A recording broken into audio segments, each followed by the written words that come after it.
What is up, my Eggy peeps? Let me get my phone out of my pocket. Okay, so we are fresh back. Well, not that fresh, it's already Wednesday, but we are fresh back from a nice little 3-run tour, trip, leg, whatever you want to call it. And it was Cohoes, New York, which is just north of Albany. Then we were in Syracuse, and then the great international trip up to Toronto. So that was fun.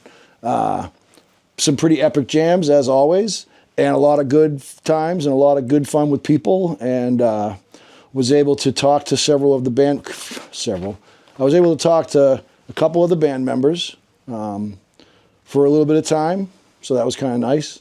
And that's it. So let's get right to the set show reviews.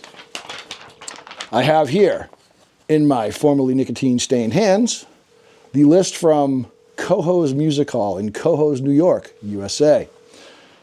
The first set was nonstop, shall we say. And so if you know, this is one of those shows where to pick a song is kind of hard because a lot of them ran together. But the song list went like this. Set 1 was In It for the Ride, Into High Noon, which is always a fun one. Wayless was after that, which is one of my favorites. Symbolic words in there. I feel like that's a song about, you know, achievement and pride and things like that. So that was a good tune to listen to.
So great to be here in this beautiful room with all of you. Hey, give it up one more time for our friends in Hilltop.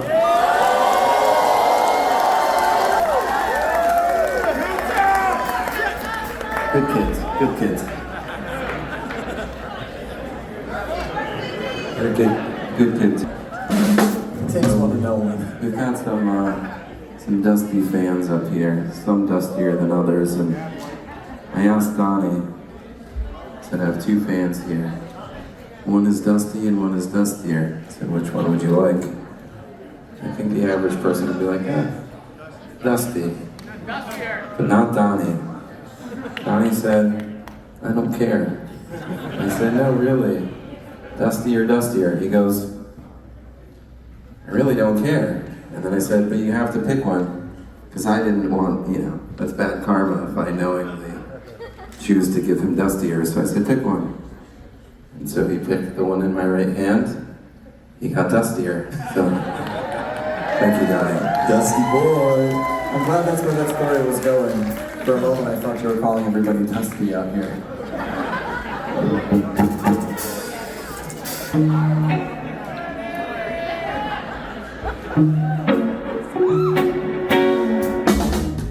I Am Trying to Break Your Heart. Now, this is in rotation now. It's a new one for them to be playing as a cover. And a lot of people I know like it. I definitely like it, but I'm just not used to it, and it's kind of hard for me because I didn't know the song beforehand. So it's new territory for me. I'm into it. I might put it on a set of songs I would want to hear. There are other covers I would choose first, but there's something about it that the band likes, so I'm open to it. Then they went back into Wayless, which is always nice. Lake Monster came after that, and then they did Zubamafu, a Kraft Brothers TV show theme song. Now, I'm still trying to figure this one out, and I don't want to be too bold. And I don't know, my gut tells me I'm wrong, but I feel like it's kind of a shot at other bands that are doing, that have recently done TV show theme songs or other children's TV connotations. So I don't know. But I said in a video a while back that Connecticut has two kings, but it can only have one crown. Are we starting to see the, let's just come out right with it. Was it an Eggy diss track? Could be.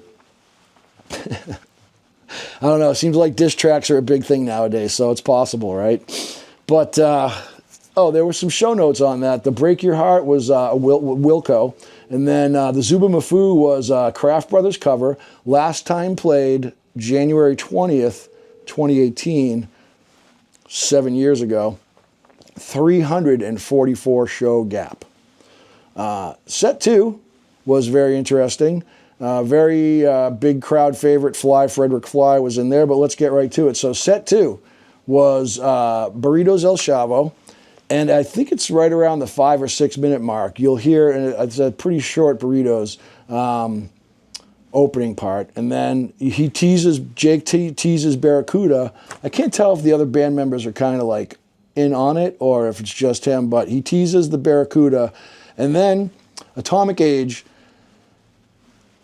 came into it. Now, Atomic Age sometimes drops like a laser beam, just blasts right out of nowhere, and other times it kind of comes in like a plane landing. This was a little bit in between. There was Jake's, broadcasting that awesome, crazy sound that he gets out of the guitar at the beginning of that song, and I just really love the way that it kind of lilts right in and starts off. So, the Atomic Age, unfinished, mind you. Fry, I can never say it. Fly, Frederick Fly, which is like Birdsong 2025.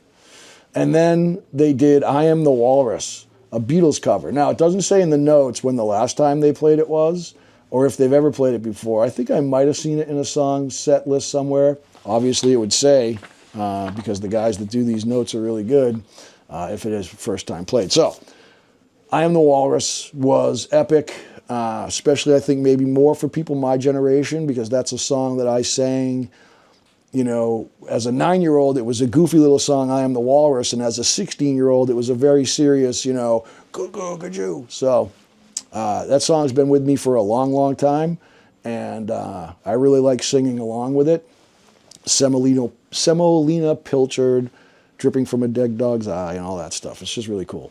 So anyways, Burritos El Chavo was back in play after that, and then they did Must Come Down, which was, it says in the notes, with a slide tease by Calvin Harris. I'm going to have to look that up. But Must Come Down, Northern Lights, Skin It Back with Dueling Banjos tease, and then Northern Lights closed the set. We've all been talking about how their vocals have improved. Don't know, none of us know. I don't think if it's by chance or a concerted effort. I think we're all going to agree it was an effort. But either way, they closed Encored with Watercolor Days. And the vocals were outstanding. It's a great song, and the fact that they've improved their vocals really makes a big difference.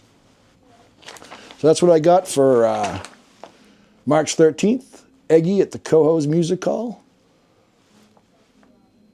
Peace out.